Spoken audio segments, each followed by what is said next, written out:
Morning students. आज हम करेंगे proof of Abel's test. In previous lecture we have done Abel test with statement and its examples. Now its proof.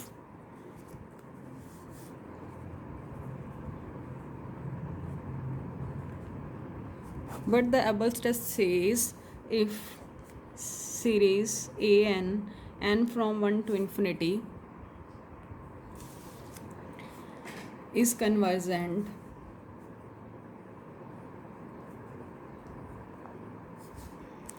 and sequence Bn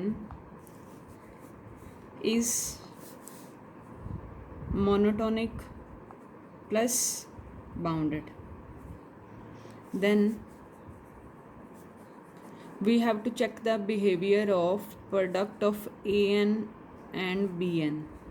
Series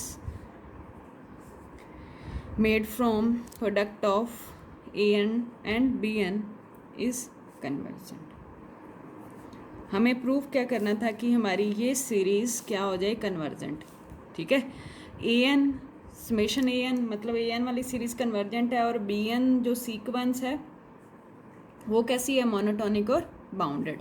ठीक है, तो हमें given तो है एक तो summation A N infinite series convergent given है। ठीक है, दूसरा sequence B N is monotonic. ठीक है, मोनोटोनिक मतलब इंक्रीजिंग और डिक्रीजिंग प्लस बाउंडेड। ठीक है, हमने सीक्वेंस वाले चैप्टर में थ्योरम किया था कि कोई sequence monotonic increasing plus bounded हो जाती है तो वो हमेशा अपने लीस्ट अपर बाउंड को कन्वर्ज करती है। ठीक है, इंक्रीजिंग सीक्वेंस है ना, ऐसे कोई एग्जांपल ले लिया। ठीक है, इंक्रीजिंग सीक्वेंस है प्लस बाउंडेड है। ठीक है, इंक्रीजिंग प्लस बाउंडेडनेस मिल गई, बाउंडेडनेस से ही हमें टर्म्स फाइनाइट मिली। ठीक है, तो ऐसी सीक्वेंस जो इंक्रीजिंग है प्लस बाउंडेडनेस रखती है वो हमेशा अपने लीस्ट अपर बाउंड एलिमेंट को कन्वर्ज करेगी। ये हमने रिजल्ट किया था। दूसरा, कोई सीक्वेंस जो मोनोटोनिक डिक्रीजिंग है प्लस बाउंडेड है वो हमेशा अपने ग्रेटेस्ट लोअर बाउंड को कन्वर्ज करेगी। ठीक है, इट मीन्स हमें गिवन क्या है, sequence B N monotonic plus bounded देने का मतलब क्या है कि सीक्वेंस अगर डिक्रीजिंग होती है तो वो अपने लीस्ट अपर बाउंड को कन्वर्ज करेगी, अगर डिक्रीजिंग होती है तो वो अपने ग्रेटेस्ट लोअर बाउंड को कन्वर्ज करेगी। ठीक है, तो हमें इसका यूज़ करना है और कन्वर्जेंस का यूज़ करना है। तो पहले तो जो सीक्वेंस बी एन है, ठीक है, उसके बिहेवियर को लिख लो। ठीक है, कन्वर्जेंट तो होगी ना, क्योंकि monotonic plus bounded convergent sequence होती है। ठीक है, अब कन्वर्जेंट होगी तो सीक्वेंस क्या है, कन्वर्जेंट है, तो कन्वर्ज करेगी किसी नंबर बी को, लेट कर लिया। ठीक है, आपने लिखना है कि गिवन है sequence B N is monotonic and bounded, so sequence is convergent, and if sequence is convergent then it converges to an element b। ठीक, अब b कैसा होगा, b भी तो डिपेंड करेगा ना, क्योंकि मोनोटोनिक है, मोनोटोनिक में इंक्रीजिंग डिक्रीजिंग पे डिपेंड करता है। अब सीक्वेंस अगर इंक्रीजिंग होती है तो bn क्या होगा, और सीक्वेंस अगर इफ डिक्रीजिंग होती है तो बी मेरा क्या होगा। अब अगर मेरी सीक्वेंस इंक्रीजिंग है तो किसको कन्वर्ट कर रही थी, लीस्ट अपर बाउंड को, तो मेरा बी क्या होगा, लीस्ट अपर बाउंड एलिमेंट। ठीक है, और अगर मेरी सीक्वेंस डिक्रीजिंग है तो मेरा बी क्या होगा, ग्रेटेस्ट लोअर बाउंड एलिमेंट। ठीक, ये हमें बी का बिहेवियर पता चल गया। तो it means B N converge करती है बी क्या हो सकता है, एक तो लीस्ट अपर बाउंड हो सकता है किस केस में, जब मेरा B N sequence B N increasing होगा, और एक मेरा B greatest lower bound element हो सकता है जब मेरी सीक्वेंस बी एन क्या होगी, डिक्रीजिंग होगी। ठीक है, तो अब हमें डिफाइन करना है एक यू एन एलिमेंट आप डिफाइन करोगे कैसा, if sequence B N is increasing होगा तो least upper bound element B है, अपर बाउंड के सेट में से सबसे छोटा बी एल है।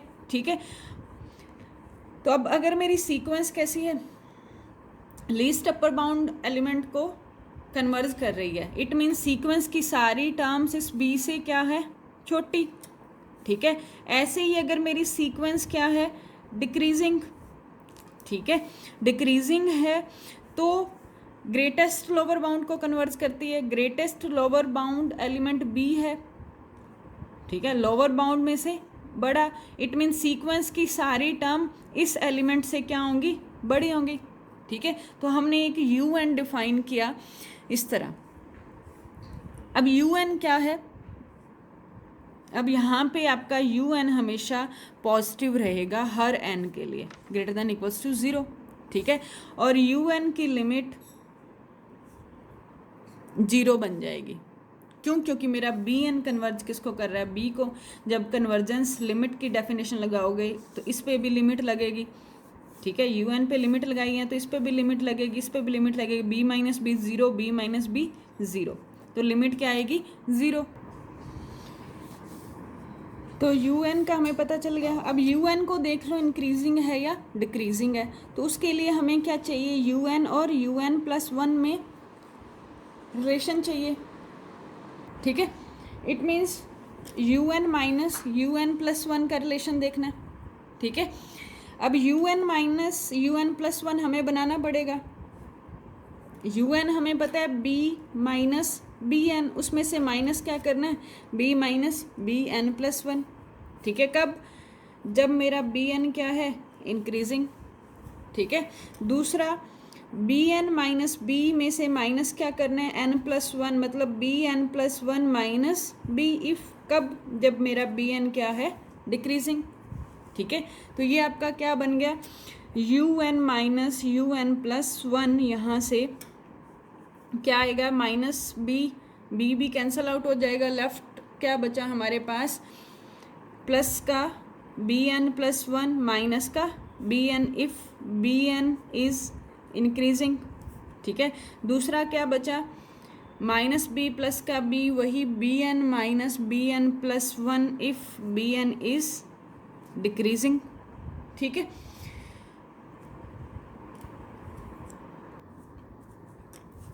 अब जब मेरा B N sequence B N increasing है तो क्या होगा, बी एन और बी एन प्लस 1 में रिलेशन क्या रहेगा, ग्रेटर का। ठीक है, B1 नेक्स्ट टर्म बड़ी होती जाएगी ना, B2 से B3 बड़ी होगी, तभी इंक्रीजिंग बनेगा ना। इट मीन्स इंक्रीजिंग का मतलब क्या है, B N plus 1 minus B N क्या होगा, ग्रेटर देन इक्वल्स टू 0। तो यहाँ से जब जब आपकी सीक्वेंस बी एन इंक्रीजिंग है तो ये आपका क्या आ गया, greater than equals to 0। Similarly अगर आपका बी एन डिक्रीजिंग है तो क्या हो जाएगा, B N plus 1 minus B N less than equals to 0 हो जाएगा। ठीक है, अब यहाँ पे हमें क्या चाहिए, माइनस कॉमन लेना है, माइनस कॉमन लेंगे तो इनक्वालिटी चेंज होएगी, मतलब माइनस से मल्टीप्लाई किया तो B N minus B N plus 1 क्या आ जाएगा, ग्रेटर देन इक्वल्स टू 0। ये भी क्या आ गया आपका, ग्रेटर देन इक्वल्स टू 0। तो यहाँ से आपको क्या मिला, U N minus you N plus 1 is always greater than equals to 0। ठीक, तो यू एन ग्रेटर किससे, U N minus you N plus 1 greater than equals to 0 का मतलब क्या है कि मेरा जो यू एन है, जो सीक्वेंस यू एन है वो कैसी सीक्वेंस आ गई, डिक्रीजिंग सीक्वेंस आ गई। ठीक, तो हमें u N minus you N plus one greater than equals to zero मिल गया हर एन के लिए, तो हम क्या कहेंगे कि यहाँ से sequence U N is decreasing sequence for all N, ठीक। एंड यू एन क्या था, greater than equals to zero. सारी टर्म्स कैसी थी, पॉजिटिव थी। तो अब हमारे पास हमने पहले लेट किया था यू एन को, कैसा लेट किया था, बी माइनस बी एन और बी एन माइनस बी। ये कब था, जब आपके पास सीक्वेंस बी एन इंक्रीजिंग थी, और ये था आपके पास जब सीक्वेंस आपकी डिक्रीजिंग थी, ठीक है। तो यहाँ से मैं बी एन की वैल्यू निकाल सकती हूँ। अगर मेरा यू एन इक्वल होगा बी माइनस बी एन के, तो बी एन की वैल्यू क्या आएगी, बी माइनस यू एन के, ठीक है। एंड यू एन मेरा बी एन माइनस बी के इक्वल होगा, तो यहाँ से बी एन की वैल्यू आ जाएगी यू एन प्लस बी। तो बी एन क्या आ गया मेरा, B minus you N and U N plus B, ठीक है। कब कब, जब मेरा बी एन क्या है, is increasing sequence and if bn is my decreasing sequence, okay. अब ऐसा हम क्यों कर रहे हैं, क्योंकि हमें प्रूव क्या करना है, by statement A N B N दोनों की प्रोडक्ट से बनने वाली सीरीज़ को हमने कन्वर्जेंट दिखाना है। तो हमने यहाँ से बी एन बना लिया। अब हमें क्या चाहिए, बी एन को मल्टीप्लाई करना है ए एन के साथ, ठीक है। तो ए एन की प्रोडक्ट की बी एन के साथ, तो क्या होगा, अंदर भी प्रोडक्ट होगी a N b minus a N you N, और यहाँ भी क्या है ए एन, ये आपका u N plus b a n, जब आपका बी एन क्या है, डिक्रीजिंग, और जब आपका बी एन क्या है, sorry increasing, and B N is decreasing, ठीक। समेशन चाहिए हमें, summation A N B N क्या हो जाएगा, समेशन ऑफ बी क्या है, स्केलर नंबर, ठीक है। यहाँ से summation A N you N, और यहाँ पे summation A N you N plus का बी बाहर ए एन, ठीक है। ये तो हमें गिवन है कि गिवन है समेशन ए एन क्या है, कन्वर्जेंट। ये भी कन्वर्जेंट है, ये भी कन्वर्जेंट है। हमें सिर्फ बिहेवियर किसका चेक करना है, we have to check summation A N you N is convergent, ठीक है, क्योंकि हमने इसको कन्वर्जेंट प्रूव करना है, कन्वर्जेंट प्रूव करना है। हमें ये भी कन्वर्जेंट मिल गया, ये भी कन्वर्जेंट मिल गया, सिर्फ हमें इसका बिहेवियर चेक करना है। अगर ये कन्वर्जेंट आ गया तो हम क्या कह देंगे कि हमारी series A N dot B N क्या है, कन्वर्जेंट, ठीक है। अब हमें पता है, गिवन है कि समेशन ए एन क्या है, कन्वर्जेंट है। कन्वर्जेंट है तो हमने एक कॉशी प्रिंसिपल किया था, Cauchy general principle of convergence का। वो क्या क्या कहता था कि for given epsilon greater than 0 there exist a positive integer m such that A N plus one plus A N plus two up to N plus P terms less than epsilon हो जाती है for all N greater than equals to m के लिए, ठीक है। तो ये हमारी स्टेटमेंट थी, Cauchy general principle of convergence, ठीक। अब हमारे पास यू एन क्या है, डिक्रीजिंग सीक्वेंस है, ठीक है, डिक्रीजिंग सीक्वेंस है। तो हमने एबल्स लेमा किया था। एबल्स लेमा की स्टेटमेंट क्या कहती थी कि अगर हमारे पास कोई सीरीज़ है रियल नंबर्स की और उसके पास एक B N non increasing sequence है, by definition of Abel's lemma,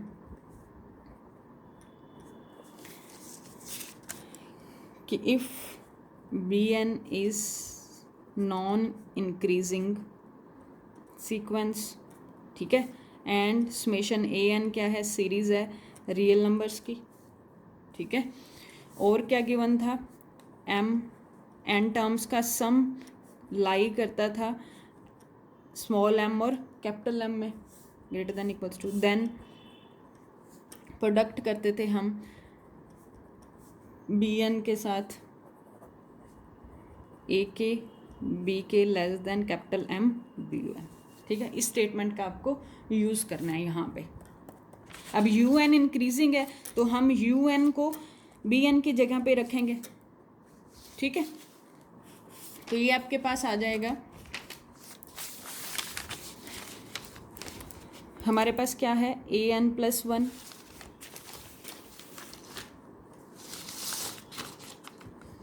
plus A N plus 2 and a N plus p less than epsilon for all N greater than equals to m, ठीक है। As u N is decreasing, non increasing मतलब decreasing sequence, then by Abel's lemma what we have, a n plus 1 को multiply करना है u n plus 1 से, a n plus 2 को u n plus 2 से, and so on कहाँ तक a n plus p को u n प्लस p, ठीक है। ये बाउंडेड हो जाएगा किससे, एक तो एप्सिलॉन है और यहाँ पे b1 सबसे छोटा एलिमेंट bn का मतलब u n प्लस 1, ठीक है। एप्सिलॉन को मल्टीप्लाई किससे करना है और ये बड़ा हो जाएगा किससे, इधर हमें कुछ दे नहीं रखा, ठीक। तो हमने इस स्टेटमेंट का यूज़ किया कि अगर हम बी आई से मतलब बी के से मल्टीप्लाई करते हैं इस सम को, तो आपका अपर एलिमेंट रहेगा capital M into B1. B1 is first term of sequence Bn. Here similarly epsilon into my first term of sequence un, ठीक। और हमारे पास क्या है, जो un प्लस 1 है वो हमेशा u1 से छोटा होगा, क्यों, क्योंकि आपकी जो सीक्वेंस un है वो कैसी है, डिक्रीजिंग है। डिक्रीजिंग सीक्वेंस में क्या होता है, u1 ग्रेटर होता है u2 से, u2 ग्रेटर होता है u3 से, ऐसे ही u1 ग्रेटर होगा सारी टर्म से, ठीक है। तो हमारे पास un प्लस 1th टर्म हमेशा छोटी होगी किससे, u1 से। तो यहाँ से हमारे पास क्या आया, an plus 1 into un plus 1, ये सारी प्रोडक्ट का sum an plus p un plus p less than आ गया एप्सिलॉन इंटू u1 से, ठीक है। अब इसको काटना है तो यहाँ पे जो आपने एप्सिलॉन लिया था उसको एप्सिलॉन बाई u1 ले लो, ठीक है। लेट करना था ना एप्सिलॉन, जहाँ पे आपने एप्सिलॉन लेट किया वहाँ पे एप्सिलॉन बाई u1 लेके चलेंगे ताकि ये कैंसिल आउट हो जाए। तो यहाँ से हमारे पास क्या आ गया, an प्लस 1 un प्लस 1, ऐसे ही सारी टर्म्स का प्रोडक्ट करके सम जो आएगा वो छोटा आएगा किससे, एप्सिलॉन से, ठीक है। तो यहाँ से ये सम किसका है, an un का, ठीक है। तो लेस देन एप्सिलॉन आ गया तो क्या हो जाएगा, कन्वर्जेंट हो गया, ठीक है। तो हम क्या कहेंगे, an un कन्वर्जेंट हो गया, an un कन्वर्जेंट हो गया तो यहाँ पे हमारे पास इसको कन्वर्जेंस को यहाँ पुट करेंगे, summation an bn equals to summation an b, ये तो ऑलरेडी कन्वर्जेंट था, माइनस का समेशन an un, ये आपका क्या आया, अभी अभी कन्वर्जेंट आया, ठीक है। सिमिलरली an un, ये भी अभी अभी कन्वर्जेंट आया, ठीक है, प्लस b, ये ऑलरेडी कन्वर्जेंट था। तो इस केस में भी कन्वर्जेंट हो गया जब आपकी bn इंक्रीजिंग थी, इस केस में भी आपका an डॉट bn कन्वर्जेंट हो गया जब आपकी bn डिक्रीजिंग थी। Hence summation an into bn is convergent, ठीक। तो ये आपका एबल्स लेमा का प्रूफ था। सिमिलरली आपके डिरिचलेट टेस्ट का प्रूफ है, ठीक है, ट्राई करना। स्टेटमेंट देख लो डिरिचलेट टेस्ट की क्या होती है, डिरिचलेट्स टेस्ट, ठीक है, एबल्स टेस्ट की तरह है ये भी। डिरिचलेट टेस्ट क्या कहते हैं कि if infinite series n from 1 to infinity, कैसी सीरीज है, सीरीज ऑफ रियल नंबर्स, ठीक है। और ऐसी सीरीज है जिसकी n टर्म्स का सम मतलब Sn, ठीक है। एन टर्म्स का सम से क्या है, सीक्वेंस S1, वो कैसी है, बाउंडेड है, ठीक है। एंड इसी की है ये, इस सीरीज की एन टर्म्स के सम से बनने वाली सीक्वेंस। और एक अनदर सीक्वेंस बी एन ली, कैसी सीक्वेंस है, एक तो नॉन नेगेटिव है, ठीक है, प्लस मोनोटोनिक डिक्रीजिंग है, ठीक है, और जीरो को टेंड करती है, ठीक है। एक तो नॉन नेगेटिव सीक्वेंस है, दूसरा मोनोटोनिक डिक्रीजिंग सीक्वेंस है, और लिमिट कहाँ जाती है इसकी, ज़ीरो के पास, ठीक है।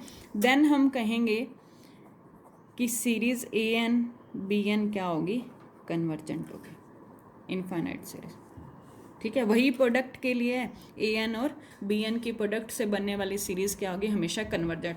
किस कंडीशन में, जब आपके पास कोई सीक्वेंस होगी non negative monotonic decreasing and tending to zero, and series दे रखी होगी जिसके पार्शियल सम्स बाउंडेड होंगे, पार्शियल सम से बनने वाली सीक्वेंस बाउंडेड होगी, ठीक है।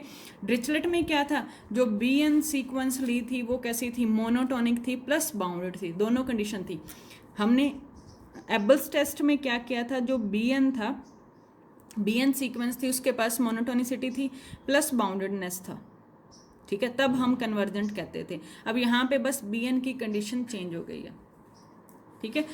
तो इसी पे बेस्ड आपका ये एग्जांपल्स भी हैं और प्रूफ भी है। इसका प्रूफ बहुत इजी है, एबल्स टेस्ट की तरह है, ठीक है, इजी हो जाएगा, ट्राई करना।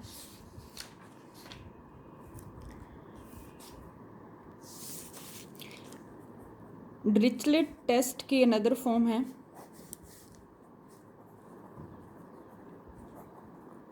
ऐसे भी स्टेट कर सकता है, कहते हैं कि if series A N converges और oscillates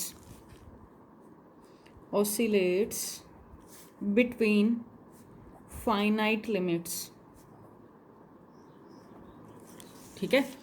वहाँ पे क्या गिवन था, सीक्वेंस दे रखी थी ए एन रियल नंबर्स की और एन टर्म्स का सम उसको बाउंडेड बताया हुआ था, ठीक है। अनदर फॉर्म में क्या है, सीक्वेंस जो है वो कन्वर्जेस दे रखी है या ऑसिलेट दे रखी है। ध्यान रखना है, जो ऑसिलेट फाइनाइटली भी हो सकती है, इनफाइनाइटली भी हो सकती है, बट यहाँ पे क्या है, कहता है कि ऑसिलेट तो करती है बट फाइनाइट लिमिट्स में करती है, ठीक है। इनफाइनाइटली वाला केस नहीं आएगा यहाँ पे, फाइनाइटली ऑसिलेट हो गई, ठीक है।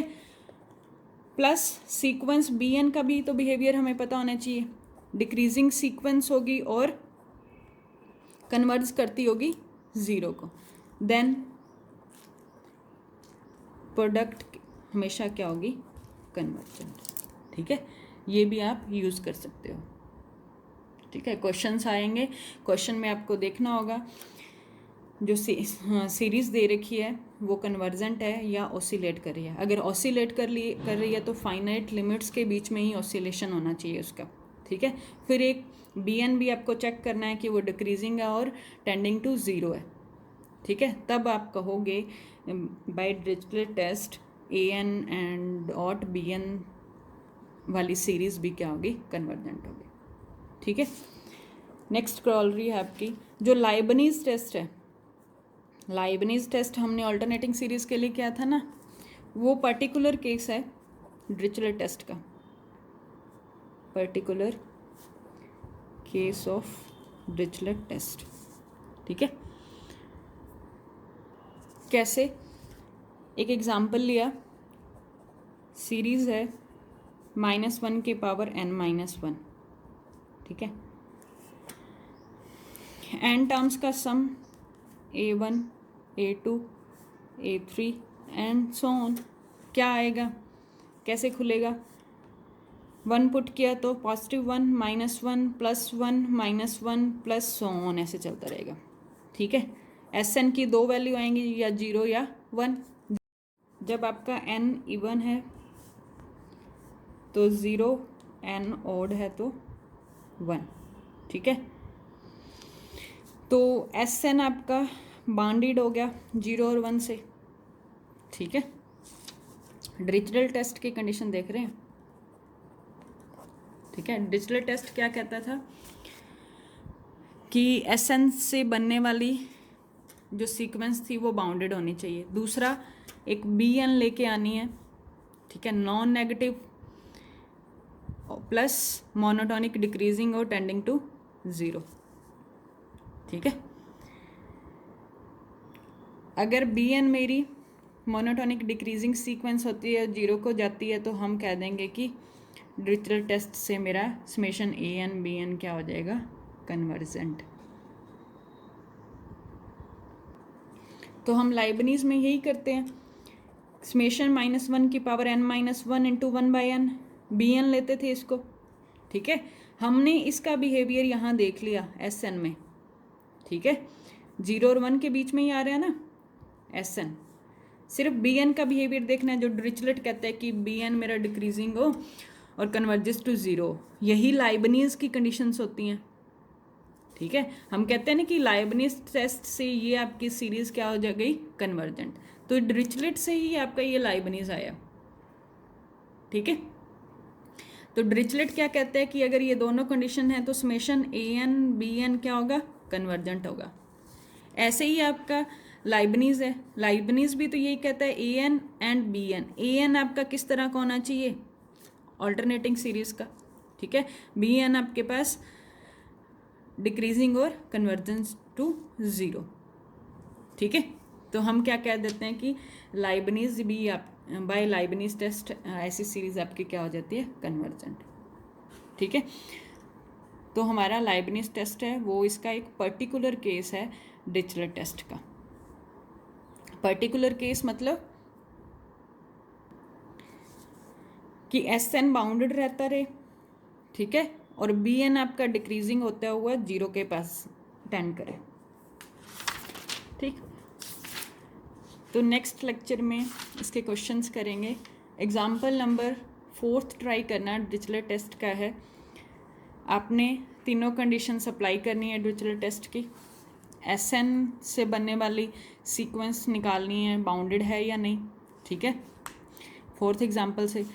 और फिर उस एक Bn सीक्वेंस लेनी है जो डिक्रीजिंग होगी और 0 को टेंड करती हुई, आपने ऐसी सीक्वेंस चूज़ करनी है, ठीक। जैसे 4th एग्जाम्पल जो आपका समेशन ऑफ -1 की power n sine n alpha by में n to the power p, ठीक है। तो Bn आपने कैसा चूज़ करना है, डिक्रीजिंग प्लस टेंडिंग टू 0, तो 1/n की पावर p ले लो, ठीक है। तो An आपका क्या हो जाएगा, समेशन ऑफ -1 की power n into sine n alpha, ठीक है। डिरिचलेट यही कहता है ना, An डॉट Bn कन्वर्जेंट कब होगा, अगर उसके पास Sn से बनने वाली बाउंडेड हो, ठीक है, और Bn आपका डिक्रीजिंग प्लस टेंडिंग टू 0, ठीक है। तो आपने ऐसे चूज़ करना है। Bn मैंने चूज़ किया इस कंडीशन से, बचा हुआ आपका क्या रह गया, An, ठीक है। An से आपने Sn निकालना है। Sn क्या, A1 A2 A3 up to An, ठीक। तो A1 A2 A3 up to इन सब की वैल्यूज़ रख के इसकी बाउंडेडनेस चेक करना, ट्राई करना इस क्वेश्चन को।